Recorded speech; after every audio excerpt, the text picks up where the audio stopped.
ನಮಸ್ಕಾರ ಗೆಳೆಯರೇ. ಜಗತ್ತು ಕಂಡ ಮಹಾನ್ ಆಸ್ಟ್ರೋನಾಟ್ಸ್ಗಳಲ್ಲಿ ಕಲ್ಪನಾ ಚಾವ್ಲಾರವರು ಒಬ್ಬರಾಗಿದ್ದಾರೆ. ಕಲ್ಪನಾ ಚಾವ್ಲಾರವರ ಜನ್ಮ 17 ಮಾರ್ಚ್ 1962ರಲ್ಲಿ ಹರಿಯಾಣದ ಕರ್ನಾಲ್ ನಗರದಲ್ಲಿ ಆಗಿತ್ತು. ಇವರ ಪೇರೆಂಟ್ಸ್ ಭಾರತ ಪಾಕಿಸ್ತಾನ್ ಪಾರ್ಟಿಷನ್ ವೇಳೆ ಭಾರತಕ್ಕೆ ಬಂದಿದ್ದರು. ಕಲ್ಪನಾ ಇವರ 4ನೇ ಮತ್ತು ಕೊನೆಯ ಮಗಳು ಆಗಿದ್ದಳು. ಇವರ ಮೂಲ ಹೆಸರು ಮೊಂಟು ಆಗಿತ್ತು. उसकी बड़ी बहन स्कूल लेके गई, नाम पूछा तो हमने बोला नाम तो रखा ही नहीं है, घर का नाम उसका मुंटू मुंटू ही बोलते थे सब. ಆದರೆ ಕಲ್ಪನಾ ಈ ಹೆಸರು ಸ್ವತಃ ತಾವೇ ಇಟ್ಟುಕೊಂಡಿರುವುದು ವಿಶೇಷ. ಆ ವೇಳೆ ಯಾರೂ ಕಲ್ಪನೆ ಕೂಡ ಮಾಡಿರಲಿಲ್ಲ ಅನಿಸುತ್ತೆ, ಈ ಸಣ್ಣ ಮಗು ಮುಂದೊಂದು ದಿನ ಎಂತಹ ದೊಡ್ಡ ಕೆಲಸ ಮಾಡುತ್ತಾಳೆ ಅಂತ. ಇವರಿಗೆ ಆಕಾಶದಲ್ಲಿ ಹಾರುವ ವಿಮಾನಗಳನ್ನು ನೋಡಿ ಸ್ಪೇಸ್ನಲ್ಲಿ ಇವರಿಗೆ ಇಂಟ್ರೆಸ್ಟ್ ಬರುತ್ತದೆ. ಚಿಕ್ಕವರಿದ್ದಾಗ ಇವರು ತಮ್ಮ ತಂದೆಯೊಂದಿಗೆ ಲೋಕಲ್ ಫ್ಲೈಯಿಂಗ್ ಕ್ಲಬ್ಗೆ ಭೇಟಿ ನೀಡ್ತಾ ಇದ್ದರು. ಇವರು ದೊಡ್ಡವರಾದಾಗ ಇವರ ತಂದೆ, ಇವರ ಟೀಚರ್ಸ್ ಮತ್ತು ಪ್ರೊಫೆಸರ್ಸ್ ಎಲ್ಲರೂ ಸೇರಿ ಇವರಿಗೆ ಈ ಆಸ್ಟ್ರೋನಾಟ್ ಪ್ರೊಫೆಷನನ್ನು ಪರ್ಸ್ಯೂ ಮಾಡಬೇಡ ಅಂತ ಅಡ್ವೈಸ್ ಕೊಡ್ತಾರೆ, ಏಕೆಂದರೆ ಇದು ಹೆಣ್ಣು ಮಕ್ಕಳಿಗೆ ಹೋಲುವುದಿಲ್ಲ ಅಂತ. ಕಲ್ಪನಾರವರ ಅಣ್ಣ ಸಂಜಯ್ ಚಾವ್ಲಾ ಸ್ಟೇಟ್ಮೆಂಟ್ ಕೊಡ್ತಾರೆ. ಎಲ್ಲರಿಗೆ ಇದೊಂದು ಶಾಕಿಂಗ್ ಆಗಿದೆ, ಏಕೆಂದರೆ ಎಲ್ಲರೂ ಸೇರಿ ಅವಳಿಗೆ ಡಿಸ್ಕರೇಜ್ ಮಾಡಲಿಕ್ಕೆ ಪ್ರಯತ್ನ ಮಾಡಿದರು, ಆದರೆ ಅವಳಿಗೆ ಯಾರೂ ಕೈಯಿಂದಲೂ ತಡೆಯಲಿಕ್ಕೆ ಆಗಲಿಲ್ಲ. ಏರೋನಾಟಿಕಲ್ ಇಂಜಿನಿಯರಿಂಗ್ ಡಿಗ್ರಿ ಅನ್ನು ಪಂಜಾಬ್ ಇಂಜಿನಿಯರಿಂಗ್ ಕಾಲೇಜ್ದಿಂದ ಕಂಪ್ಲೀಟ್ ಮಾಡ್ತಾರೆ. ಅದಾದ ನಂತರ ಇವರು ತಮ್ಮ ಮಾಸ್ಟರ್ಸ್ ಡಿಗ್ರಿ ಕಂಪ್ಲೀಟ್ ಮಾಡಲಿಕ್ಕೆ ಅಮೆರಿಕಾಗೆ ತೆರಳುತ್ತಾರೆ, ಯೂನಿವರ್ಸಿಟಿ ಆಫ್ ಟೆಕ್ಸಸ್ಗೆ. ಅವಾಗಲೂ ಅವರ ತಂದೆ ಕಲ್ಪನಾಗೆ ಹೊರಗಡೆ ಓದಲು ಹೋಗಬೇಡ ಅಂತ ಡಿಸ್ಅಪ್ರೂವ್ ಮಾಡ್ತಾರೆ. Lived in India in a very small town and forget about space. I didn't even know if my folks were going to let me go to the engineering college. ಮುಂದೊಂದು ದಿನ 1988ರಲ್ಲಿ ಇವರು ಏರೋಸ್ಪೇಸ್ ಇಂಜಿನಿಯರಿಂಗ್ನಲ್ಲಿ PhD ಕೂಡ ಮಾಡ್ತಾರೆ, university of ಕೊಲೆರಾಡೋನಲ್ಲಿ.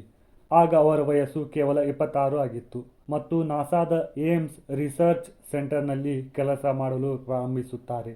ಇವರ specialisation ಏನೆಂದರೆ fluid dynamics aircraft, ಅಂದರೆ ಗಾಳಿ ಹೇಗೆ ಫ್ಲೋ ಆಗುತ್ತದೆ ಏರ್ಕ್ರಾಫ್ಟ್ ವಿಂಗ್ಸ್ ಸುತ್ತಲೂ ಫ್ಲೂಯಿಡ್ ಥರ ಅಂತ. ಇವರ ಬಳಿ ಸಾಕಷ್ಟು ಪೈಲಟ್ ಲೈಸೆನ್ಸ್ ಇದ್ದವು. ಏರೋಪ್ಲೇನ್ಸ್, ಗ್ಲೈಡರ್ಸ್ ಮತ್ತು ಸ್ಪೇಸ್ ಪ್ಲೇನ್ಸ್, ಸೀ ಪ್ಲೇನ್ಸ್ ಎಲ್ಲವನ್ನು ಹಾರಿಸುವ ಸಾಮರ್ಥ್ಯವನ್ನು ಹೊಂದಿದ್ದರು. ವರ್ಷ 1991ರಲ್ಲಿ ಇವರು ಅಮೆರಿಕಾದ ಸಿಟಿಜನ್ ಆಗ್ತಾರೆ ಮತ್ತು 1994ರಲ್ಲಿ ನಾಸಾ 4000 ಅಪ್ಲಿಕ್ಯಾಂಟ್ಸ್ಗಳಲ್ಲಿ ಕೇವಲ 20 ಮಂದಿಯನ್ನು ಸೆಲೆಕ್ಟ್ ಮಾಡುತ್ತದೆ ಏರೋನಾಟ್ ಟ್ರೈನಿಂಗ್ಗೆ. ಅದರಲ್ಲಿ ಒಬ್ಬರಿದ್ದರು ಕಲ್ಪನಾ ಚಾವ್ಲಾ. ನವೆಂಬರ್ 1997ರಲ್ಲಿ ತಮ್ಮ 3 ವರ್ಷದ ಟ್ರೈನಿಂಗ್ ನಂತರ ಕಲ್ಪನಾ ತಮ್ಮ ಮೊದಲ ಸೌರಮಂಡಲ ಯಾತ್ರೆಗೆ ತೆರಳುತ್ತಾರೆ, ಕೊಲಂಬಿಯಾ ಪ್ರೋಗ್ರಾಮ್ ಫ್ಲೈಟ್ STS 87ರಲ್ಲಿ. ಇದರಲ್ಲಿ 2 ವಾರಗಳಷ್ಟೇ ಸ್ಪೇಸ್ನಲ್ಲಿ ಇರ್ತಾರೆ. STSದ ಫುಲ್ ಫಾರ್ಮ್ ನೋಡಬೇಕಾದ್ರೆ ಸ್ಪೇಸ್ ಟ್ರಾನ್ಸ್ಪೋರ್ಟೇಷನ್ ಸಿಸ್ಟಮ್ ಆಗಿರುತ್ತದೆ. ಇದು ಆಫಿಷಿಯಲ್ ಹೆಸರಾಗಿತ್ತು ನಾಸಾದ ಸ್ಪೇಸ್ ಶಟಲ್ ಪ್ರೋಗ್ರಾಮ್ದು. ಇದು ಇತಿಹಾಸದ ಅತ್ಯಂತ ಉದ್ದವಾದ ಪ್ರೋಗ್ರಾಮ್ ಆಗಿತ್ತು. 2011ರವರೆಗೆ ನಡೆದಿತ್ತು. ಡಿಸಾಸ್ಟರ್ಗೂ ಮುನ್ನ ಇದು ತನ್ನ 27ನೇ ಸಕ್ಸಸ್ಫುಲ್ ಮಿಷನ್ ಕಂಪ್ಲೀಟ್ ಮಾಡಿತ್ತು. ನೀವೇ ಯೋಚಿಸಿ, ಒಂದು ಸ್ಪೇಸ್ ಶಟಲ್ಗೆ ಇಷ್ಟೊಂದು ಬಾರಿ ಯೂಸ್ ಮಾಡೋದು ಸೇಫ್ ಆಗಿತ್ತಾ? ಡಿಸಾಸ್ಟರ್ಗೆ ಇದೇ ಕಾರಣ ಕೂಡ ಆಗಿರಬಹುದು, ಆದರೆ ಇದು ಕಾರಣ ಅಲ್ಲ. STS ಪ್ರೋಗ್ರಾಮ್ ಅನ್ನು ಡಿಸೈನ್ ಮಾಡಲಾಗಿತ್ತು ಸ್ಪೆಷಲಿ ರೀಯೂಸಬಿಲಿಟಿಗೆ. ಕೊಲಂಬಿಯಾ ಡಿಸಾಸ್ಟರ್ಗೆ ಹಿಂದಿನ ಕಾರಣ ಒಂದು ಸಣ್ಣ ಕಾರಣವಾಗಿತ್ತು. ಅದೇನಂತ ಮುಂದೆ ವಿಡಿಯೋನಲ್ಲಿ ಮಾತಾಡೋಣ. ಕೊಲಂಬಿಯಾ ಸ್ಪೇಸ್ ಶಟಲ್ದ 24ನೇ ಸ್ಪೇಸ್ ಯಾತ್ರೆ ಕಲ್ಪನಾ ಚಾವ್ಲಾರವರ ಪ್ರಥಮ ಸ್ಪೇಸ್ ಯಾತ್ರೆ ಆಗಿತ್ತು. STS 87ನಲ್ಲಿ ಅವರು ಮಿಷನ್ ಸ್ಪೆಷಲಿಸ್ಟ್ದ ಕಾರ್ಯ ಮಾಡ್ತಾ ಇದ್ದರು. ಫ್ಲೈಟ್ನಲ್ಲಿ ಒಂದು ರೋಬೋಟಿಕ್ ಆರ್ಮ್ದ ಮೇನ್ ಆಪರೇಟರ್ ಆಗಿದ್ದರು. ಆದರೆ ಅದೇ ವೇಳೆ ಒಂದು ದುರ್ಘಟನೆ ಆಗುತ್ತದೆ. ಅದೇನೆಂದರೆ 1360 ಕಿಲೋದ ಸ್ಯಾಟಲೈಟ್ ಔಟ್ ಆಫ್ ಕಂಟ್ರೋಲ್ ಆಗುತ್ತದೆ.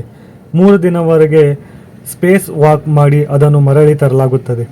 ಸ್ಯಾಟಲೈಟ್ ಔಟ್ ಆಫ್ ಕಂಟ್ರೋಲ್ ಆಗಿದ್ದು ಕಲ್ಪನಾ ಚಾವ್ಲಾರವರ ತಪ್ಪಿಂದ ಅಲ್ಲ ಅಂತ ಗೊತ್ತಾದ ಮೇಲೆ ನಾಸಾ ಇವರಿಗೆ ಕಾಂಗ್ರ್ಯಾಚುಲೇಷನ್ಸ್ ಹೇಳುತ್ತದೆ ಮತ್ತು ಥ್ಯಾಂಕ್ಸ್ ಕೂಡ ಹೇಳುತ್ತದೆ. ಈ ವಿಷಯವನ್ನು ಕಲ್ಪನಾ ಚಾವ್ಲಾರವರು ದ ನ್ಯೂಯಾರ್ಕ್ ಟೈಮ್ಸ್ ಜೊತೆ ಹಂಚಿಕೊಳ್ಳುತ್ತಾರೆ. ಈ ಮಿಷನ್ನಿಂದ ಬಾಹ್ಯಾಕಾಶದಲ್ಲಿ ಹೋದ ಪ್ರಥಮ ಭಾರತೀಯ ಮಹಿಳೆ ಕಲ್ಪನಾ ಚಾವ್ಲಾರವರಿಗೆ ಸಲ್ಲುತ್ತದೆ.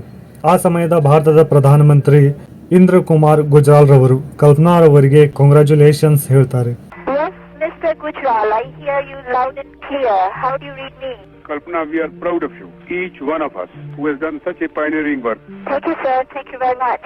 ಈ ಫ್ಲೈಟ್ ಬಾಹ್ಯಾಕಾಶದಲ್ಲಿ 16 ದಿನಗಳ ಕಾಲ ಇದ್ದು ವಿವಿಧ ಎಕ್ಸ್ಪೆರಿಮೆಂಟ್ ಕೂಡ ಮಾಡಿತ್ತು. ಇದಕ್ಕಿಂತ ಉತ್ತಮ ಮತ್ತು ಹಳೆಯ ಎಕ್ಸ್ಪೆರಿಮೆಂಟ್ಸ್ಗಳನ್ನು ಪ್ರಯೋಗಗಳನ್ನು ತಮ್ಮ 2ನೇ ಮತ್ತು ಕೊನೆಯ ಫ್ಲೈಟ್ನಲ್ಲಿ ಮಾಡ್ತಾರೆ. 2003 ಜನವರಿ 16 ಮುಂಜಾನೆ 10:29 ಕೊಲಂಬಿಯಾ ಸ್ಪೇಸ್ ಶಟಲ್ ಕೊನೆಯ ಬಾರಿಗೆ ಈ ಭೂಮಿಯಿಂದ ಉಡಾವಣೆಯಾಗುತ್ತದೆ.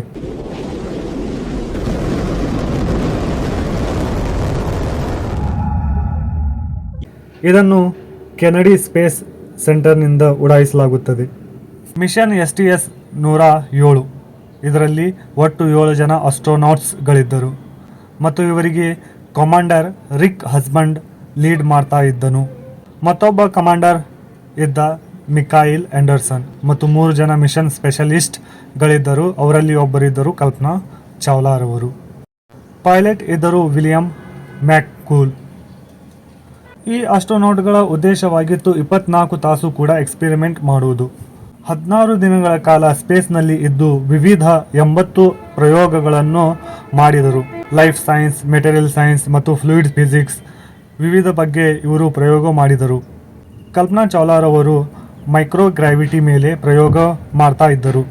ಭೂಮಿ ಮೇಲೆ ಸೆಲ್ಸ್ಗಳ ಬೆಳವಣಿಗೆ 2 ಡೈಮೆನ್ಷನ್ನಲ್ಲಿ ಆಗುತ್ತದೆ, ಆದರೆ ಸ್ಪೇಸ್ನಲ್ಲಿ ಇದೇ 3 ಡೈಮೆನ್ಷನ್ನಲ್ಲಿ ಆಗುತ್ತದೆ ಎಂದು ತಿಳಿಸಿದರು.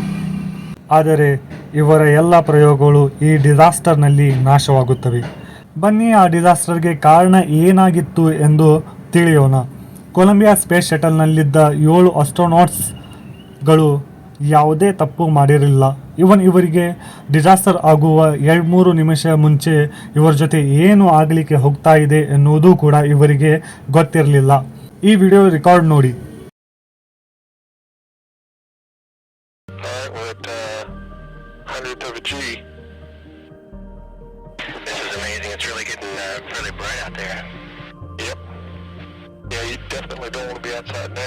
ಇದು ಕೊಲಂಬಿಯಾ ಡಿಸಾಸ್ಟರ್ ಆಗುವ 2-3 ನಿಮಿಷ ಮುಂಚೆಯೇ ರೆಕಾರ್ಡ್ ಆಗಿದೆ.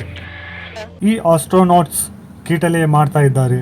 8:58 ಕೊಲಂಬಿಯಾ ಸ್ಪೇಸ್ ಶಟಲ್ ಇವರಿಗೆ ಸಂಕೇತ ನೀಡುತ್ತದೆ. ಅದೇನೆಂದರೆ ಕೊಲಂಬಿಯಾ ಸ್ಪೇಸ್ ಶಟಲ್ದ ಲೆಫ್ಟ್ ಸೈಡ್ ದ ಲ್ಯಾಂಡಿಂಗ್ ಗಿಯರ್ದ 4 ಗಾಲಿಗಳಲ್ಲಿ ಪ್ರೆಷರ್ ಲಾಸ್ ಆಗಿದೆ ಅಂತ. ಎಲ್ಲವೂ ಯಾವ ರೀತಿ ನಡೆಯಬೇಕು ಆ ರೀತಿ ನಡೀತಾ ಇರಲಿಲ್ಲ. ಅದೇ ಕ್ಷಣ ಕೊಲಂಬಿಯಾ ಭೂಮಿಯಿಂದ ತನ್ನ ಸಂಪರ್ಕ ಕೂಡ ಕಳೆದುಕೊಳ್ಳುತ್ತದೆ. ಇವಾಗ ನಿಮಗೆ ಹೇಗೆ ಅನಿಸುತ್ತದೆ ಹೇಳಿ. ಇಫ್ ಐ ಸೇ ಆಸ್ಟ್ರೋನಾಟ್ಸ್ಗಳಿಗೆ ಇದರ ಬಗ್ಗೆ ಗೊತ್ತಿರಲಿಲ್ಲ, ಆದರೆ ನಾಸಾದ ಕೆಲವು ಸೈಂಟಿಸ್ಟ್ಗಳಿಗೆ ಈ ಒಂದು ಪ್ರಾಬ್ಲಮ್ ಬಗ್ಗೆ ಮುಂಚೆಯೇ ಗೊತ್ತಿತ್ತು. ಘಟನೆಯ 2-3 ತಾಸು ಮುಂಚೆ ಅಲ್ಲ, ಬರೋಬ್ಬರಿ 16 ದಿನಗಳ ಮುಂಚೆನೇ ಗೊತ್ತಿತ್ತು. ಕೊಲಂಬಿಯಾ ಸ್ಪೇಸ್ ಶಟಲ್ ಲಾಂಚ್ ಆಗುವ ದಿನದಿಂದಲೇ ಈ ಪ್ರಾಬ್ಲಮ್ ಬಗ್ಗೆ ಆ ಸೈಂಟಿಸ್ಟ್ಗಳಿಗೆ ಗೊತ್ತಿತ್ತು. ಕೊಲಂಬಿಯಾ ಲಾಂಚ್ ಆದ 81ನೇ ಸೆಕೆಂಡ್ಗೆ ಒಂದು ಫೋಮ್ದ ಸಣ್ಣ ತುಕಡಿ ಶಟಲ್ದಿಂದ ಬೇರೆಯಾಗಿ ಲೆಫ್ಟ್ ವಿಂಗ್ಗೆ ತಟ್ಟುತ್ತದೆ. ಈ ಫೋಮ್ ಅನ್ನು ಮೇನ್ ಶಟಲ್ಗೆ ಕನೆಕ್ಟ್ ಮಾಡಲಿಕ್ಕೆ ಯೂಸ್ ಮಾಡಲಾಗಿತ್ತು. ಅತ್ಯಂತ ದೊಡ್ಡ ತುಕಡಿ ಏನು ಇರಲಿಲ್ಲ. 60 ಸೆಂಟಿಮೀಟರ್ ಉದ್ದ ಮತ್ತು 40 ಸೆಂಟಿಮೀಟರ್ ಅಗಲ ಆಗಿತ್ತು. ಇದರ ತೂಕ ಕೇವಲ 750 ಗ್ರಾಮ್ ಆಗಿತ್ತು. ಆದರೆ ಇದು ಲೆಫ್ಟ್ ವಿಂಗ್ಗೆ ವೇಗವಾಗಿ ತಟ್ಟುವುದರಿಂದ ಕೊಲಂಬಿಯಾ ಸ್ಪೇಸ್ ಶಟಲ್ನ ಲೆಫ್ಟ್ ವಿಂಗ್ನಲ್ಲಿ ಒಂದು ಸಣ್ಣ ಹೋಲ್ ಆಗುತ್ತದೆ. ಅದೇ ಬರ್ತಾ ಬರ್ತಾ ದೊಡ್ಡದಾಗಿ ಈ ದುರ್ಘಟನೆಗೆ ಕಾರಣವಾಗುತ್ತದೆ. ಒಂದು ಸಣ್ಣ ಹೋಲ್ದ ಕಾರಣದಿಂದ ಗಾಳಿ ಲೀಕ್ ಆಗ್ತಾ ಇತ್ತು. ಕೊಲಂಬಿಯಾದ ಒಂದು ದೊಡ್ಡ ಭಾಗ ಹೊರಗಿನ ಬೆಂಕಿ ಮತ್ತು ಗ್ಯಾಸ್ಗಳಿಂದ ಎಕ್ಸ್ಪೋಸ್ ಆಗ್ತಾ ಇತ್ತು. ಇದರ ಕಾರಣದಿಂದ ಸೆನ್ಸರ್ಸ್ಗಳು ಕೂಡ ಕೆಲಸ ಮಾಡಲು ಬಿಡುತ್ತವೆ. Tyre pressure reading, connection reading ಎಲ್ಲವೂ ಕೈ ಕೊಡುತ್ತವೆ. ಅದೇ ಕ್ಷಣ ಈ ಸ್ಪೇಸ್ ಶಟಲ್ ಸಣ್ಣ ಸಣ್ಣ ತುಕಡಿಗಳಲ್ಲಿ ಆಕಾಶದಿಂದ ಬೀಳಲು ಪ್ರಾರಂಭ ಮಾಡುತ್ತದೆ. ಭೂಮಿಯ ಮೇಲಿನ ಜನರು ಇದನ್ನು ನೋಡಿ ರೆಕಾರ್ಡ್ ಮಾಡಲು ಪ್ರಾರಂಭಿಸುತ್ತಾರೆ. ಒಂದು ಸಣ್ಣ ಫೋಮ್ದ ತುಕಡಿಯ ಕಾರಣದಿಂದ ಈ ದೊಡ್ಡ ದುರ್ಘಟನೆ ಆಗುತ್ತದೆ ಮತ್ತು 7 ಜನ ಆಸ್ಟ್ರೋನಾಟ್ಸ್ ತಮ್ಮ ಜೀವವನ್ನು ಕಳೆದುಕೊಳ್ಳುತ್ತಾರೆ. ಅದರಲ್ಲಿ ಒಬ್ಬರಿದ್ದರು ನಮ್ಮ ಭಾರತದ ಹೆಮ್ಮೆ ಕಲ್ಪನಾ ಚಾವ್ಲಾರವರು. ಈ ಡಿಸಾಸ್ಟರ್ ಬಗ್ಗೆ ತಿಳಿಯಲಿಕ್ಕೆ ಒಂದು ಕಮಿಷನ್ ಕೂಡ ಮಾಡಲಾಗುತ್ತದೆ, ಕೊಲಂಬಿಯಾ ಆಕ್ಸಿಡೆಂಟ್ ಇನ್ವೆಸ್ಟಿಗೇಷನ್ ಬೋರ್ಡ್ ಅಂತ. ಆಗಸ್ಟ್ 2003ರಲ್ಲಿ ಈ ಕಮಿಷನ್ ಡೀಟೇಲ್ಡ್ ರಿಪೋರ್ಟ್ ಕೊಡುತ್ತದೆ ಈ ದುರ್ಘಟನೆಗೆ ಸಂಬಂಧಿಸಿದಂತೆ. ಈ ರಿಪೋರ್ಟ್ನಲ್ಲಿ ನಾಸಾದ ನೆಗ್ಲಿಜೆನ್ಸಿ ಬಗ್ಗೆ ಕೂಡ ತಿಳಿಸಲಾಗಿದೆ. ಅಂದರೆ ನಾಸಾದ ನೆಗ್ಲಿಜೆನ್ಸಿಯಿಂದ ಈ ದುರ್ಘಟನೆ ಆಗಿದೆ ಎಂದು ಈ ಒಂದು ರಿಪೋರ್ಟ್ನಲ್ಲಿ ತಿಳಿಸಲಾಗಿದೆ. ಆದರೆ ಕಲ್ಪನಾ ಅವರ ಜೀವನ ಕೋಟಿ ಕೋಟಿ ಜನರ ಮೇಲೆ ಪ್ರಭಾವ ಬೀಳುತ್ತದೆ. ಕಲ್ಪನಾ ಚಾವ್ಲಾರವರು ಸೈನ್ಸ್ ಟೆಕ್ನಾಲಜಿನಲ್ಲಿ ಬಹಳ ಪ್ಯಾಷನೇಟ್ ಆಗಿದ್ದರು. ಆದ್ದರಿಂದ ಅವರು ಪ್ರತ್ಯೇಕ ಭಾರತೀಯ ಹುಡುಗಿಯರಿಗೆ ಇಂತಹ ಅಪರ್ಚುನಿಟೀಸ್ ಸಿಗಬೇಕು ಅಂತ ನಾಸಾಗೆ ಕನ್ವೀನಿಯನ್ಸ್ ಕೂಡ ಮಾಡುತ್ತದೆ. ತಮ್ಮ ಕರ್ನಾಲ್ ನಗರದ ಸೀನಿಯರ್ ಸೆಕೆಂಡರಿ ಸ್ಕೂಲ್ನಿಂದ ನಾಸಾದ ಸಮರ್ ಸ್ಪೇಸ್ ಪ್ರೋಗ್ರಾಂನಲ್ಲಿ ಭಾಗಿ ಮಾಡಿಸಲು 1998 ನಂತರ ಈ ಸ್ಕೂಲ್ನಿಂದ ಪ್ರತಿ ವರ್ಷ 2 ಹುಡುಗಿಯರನ್ನು ಅಮೆರಿಕಾಗೆ ಕಳಿಸ್ತಾ ಇತ್ತು foundation for international space education United space ಸ್ಕೂಲ್ಗೆ. ಅಮೆರಿಕಾಗೆ ಬಂದ ಆ ಭಾರತೀಯ ಹುಡುಗಿಯರನ್ನು ಕಲ್ಪನಾರವರು ತಮ್ಮ ಮನೆಗೂ ಕೂಡ ಕರೆದೊಯ್ಯುತ್ತಿದ್ದರು. ನಾಸಾ ಕಲ್ಪನಾ ಚಾವ್ಲಾ ಸೇರಿ ಎಲ್ಲ 7 ಆಸ್ಟ್ರೋನಾಟ್ಸ್ಗಳಿಗೆ ಟ್ರಿಬ್ಯೂಟ್ಸ್ ಕೂಡ ನೀಡಿದೆ. ಉದಾಹರಣೆಗಾಗಿ ಮಾರ್ಸ್ನಲ್ಲಿ ಲ್ಯಾಂಡಿಂಗ್ ಮಾಡಿದ ಸ್ಥಳಕ್ಕೆ ಕೊಲಂಬಿಯಾ ಮೆಮೋರಿಯಲ್ ಸ್ಟೇಷನ್ ಅಂತ ಹೆಸರು ನೀಡಿದೆ. ಮಾರ್ಸ್ ಮತ್ತು ಜುಪಿಟರ್ ನಡುವೆ ಇದ್ದ ಅಸ್ಟರಾಯ್ಡ್ಸ್ಗಳಿಗೆ ಈ 7 ಜನ ಆಸ್ಟ್ರೋನಾಟ್ಸ್ಗಳ ಹೆಸರು ಇಡಲಾಗಿದೆ. ಅದರಲ್ಲಿ ಒಂದು ಅಸ್ಟರಾಯ್ಡ್ದ ಹೆಸರು 51826 ಕಲ್ಪನಾ ಚಾವ್ಲಾ. ನಾಸಾದ ವಿಜ್ಞಾನ ಕ್ಷೇತ್ರಕ್ಕೆ ಕಲ್ಪನಾ ಚಾವ್ಲಾರವರ ಕೊಡುಗೆ ಅಪಾರವಾಗಿದೆ. ಇದಿತ್ತು ಕಲ್ಪನಾ ಚಾವ್ಲಾರವರಿಗೆ ಸಂಬಂಧಿಸಿದ ಕತೆ. ವಿಡಿಯೋ ಇಷ್ಟವಾದರೆ ಲೈಕ್ ಮಾಡಿ, ಶೇರ್ ಮಾಡಿ ನಿಮ್ಮ ಫ್ರೆಂಡ್ಸ್ ಜೊತೆಗೆ. Thank you friends for watching this video. ಮತ್ತೆ ಭೇಟಿಯಾಗೋಣ ನೆಕ್ಸ್ಟ್ ವಿಡಿಯೋನಲ್ಲಿ.